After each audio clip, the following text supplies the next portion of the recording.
Card, इस पर भी हम बात करेंगे क्योंकि जो कंसेंसस टारगेट यहाँ पर निकल कर आ रहे थे, एनालिस्ट का मानना था साल की शुरुआत में कि 33% का रिटर्न स्टॉक में देखने को मिलेगा। एंड ऑफ कोर्स जिस तरह से क्रेडिट पिकअप हम देख रहे थे, डिमांड सिनेरियो काफ़ी अच्छा नज़र आ रहा था एसबीआई कार्ड्स के लिए। तो इन तमाम चीज़ों को देखते हुए, क्रेडिट पिकअप को देखते हुए, क्रेडिट कार्ड के डिमांड को देखते हुए, कंजम्पशन स्टोरीज भी काफ़ी अच्छी नज़र आ रही थी। इन सबको देखते हुए अनुमानित रिटर्न जो बताया जा रहा था एसबीआई कार्ड्स के लिए वो 33% था, लेकिन चल नहीं पाया, स्टॉक अंडर परफॉर्म ही हुआ और इस पूरे साल देखेंगे तो नेगेटिव रिटर्न आया 4% का। और इसमें सबसे ज़्यादा जो इम्पैक्ट किया वो एक खबर का किया जब आरबीआई ने अपना रिस्क वेट इंक्रीज कर दिया। और इसमें जितने भी ब्रोकरेज रिपोर्ट्स हम देख रहे थे, एसबीआई कार्ड के लिए जो खबर थी ये काफ़ी नेगेटिव बताई गई। आशीष जी, आपसे समझना चाहेंगे एसबीआई कार्ड कितना बड़ा इम्पैक्ट आपने देखा इस खबर का, आगे कितना इम्पैक्ट पड़ सकता है और यहाँ से अब एसबीआई कार्ड्स जिनके पास है वो क्या करें और नए निवेश की सलाह देंगे? देखो, मेरे मुताबिक एसबीआई कार्ड्स में जरूर थोड़ा बहुत डिसअपॉइंटिंग रहा है, but fundamentally very very strong company. And मैं 3-4 साल से इसको ट्रैक भी कर रहा हूँ, रिकमेंड भी कर रहा हूँ। एग्री, थोड़ा मार्केट का भी अंडर परफॉर्मर रहा है, but nothing to worry. I think revenues are going up, profits are going up, और profit margins are increasing, return on equity is increasing. थोड़ा सा valuation was high to begin with, क्योंकि थोड़ा सा ऐसा माना जा रहा था कि रिस्क प्रीमियम इसको मिलेगा, सॉरी यूनिक स्टॉक का प्रीमियम मिलेगा। वो किसी वजह से मिला नहीं, बट मेरे मुताबिक तो ये बहुत अच्छा स्टॉक है होल्ड करने के लिए। और अगर आपके पास पैसा है जिसमें कोई समय की पाबंदी नहीं है, तो आप इसको जरूर बाय भी कर सकते हैं। क्योंकि मैं आपको बताता हूँ कि इसमें जो क्रेडिट कार्ड का जो बिजनेस है वो इटसेल्फ बहुत ग्रो करना है, और इसमें कंपनी के पास बहुत अच्छी मार्केट में पोजीशन है। और जैसे मैंने बताया कि सारे पैरामीटर्स की return ratios are improving, profit is improving, revenue is improving. तो it just a matter of time कि जब मार्केट का इस तरफ फैंसी आएगी।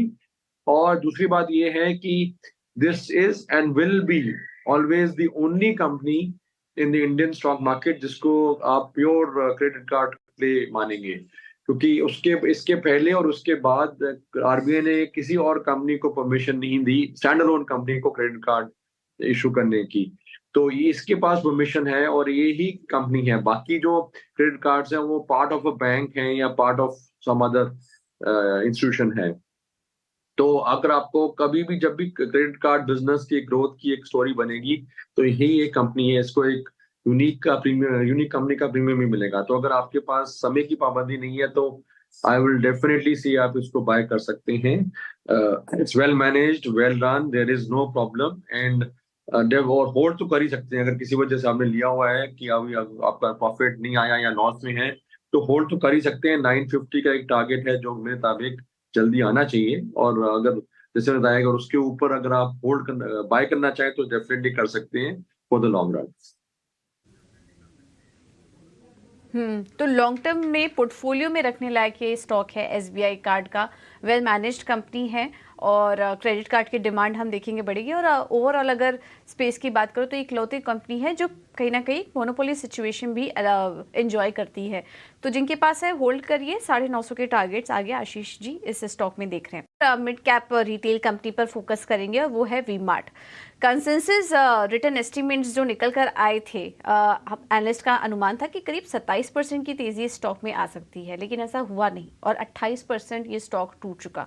यहाँ पर भी नतीजे कमजोर थे, उसका भी काफी इम्पैक्ट आया। मार्जिन के फ्रंट पर कमजोर, रेवेन्यू ग्रोथ धीमी थी, कमजोर डिमांड का भी असर पड़ा है।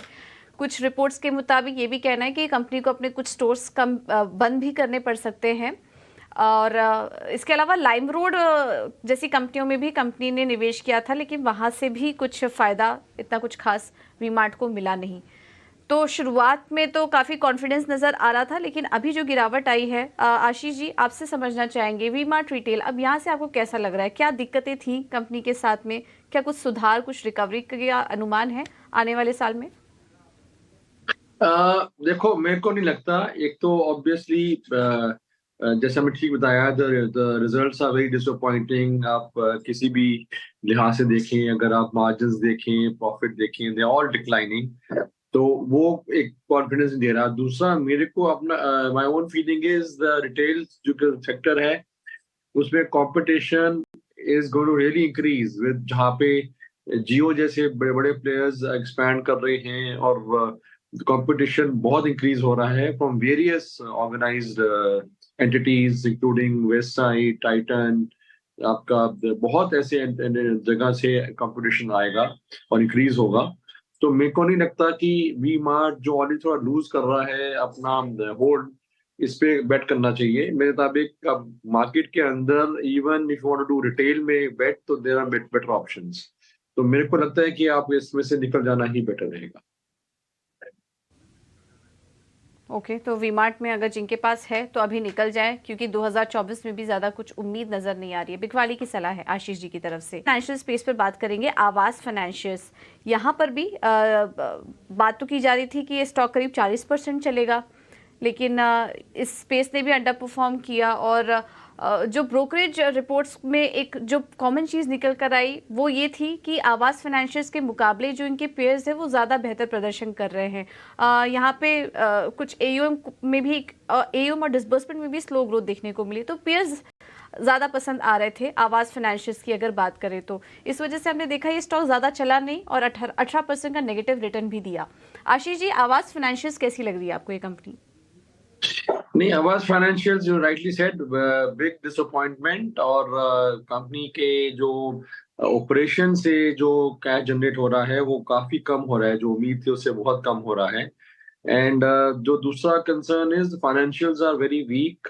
एंड तीसरा major concern is the promoter has decreased अपनी होल्डिंग।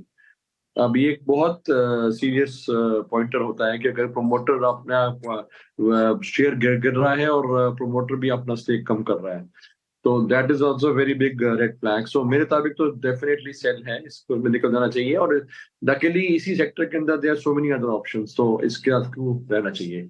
इसमें तो जल्दी जल्दी निकल के अपना पैसा कहीं और डालें। ठीक है, तो आवास फाइनेंशियल से भी निकलने की राय आशीष जी की तरफ से, और दूसरे स्टॉक्स हमने अभी डिस्कस भी किए, आप वहां पर नजर रख सकते हैं। आशीष जी, आप बायोकॉन पर सलाह दीजिए, यहाँ पर क्या करें? इस स्टॉक में अगर हम रिटर्न की बात करेंगे तो 7% टूटा है। यूएस में प्राइसिंग प्रेशर का असर भी देखा, और सबसे इम्पोर्टेंट बात, जो कर्ज कम करने की योजना थी कंपनी की, वहां पे भी काफी धीरे धीरे प्रोग्रेस देखने को मिल रहा है। तो बायोकॉन अब यहाँ से क्या करे? जिनके पास ऑलरेडी है वो क्या करे बायोकॉन में? देखो, होल्ड कर सकते हैं, थोड़े फाइनेंशियल्स इंप्रूव हो रहे हैं, दैट आई एग्री। एंड जो इन्वेस्टर्स के थोड़े ऊपर रेट पे दिया हुआ है वो होल्ड कर सकते हैं।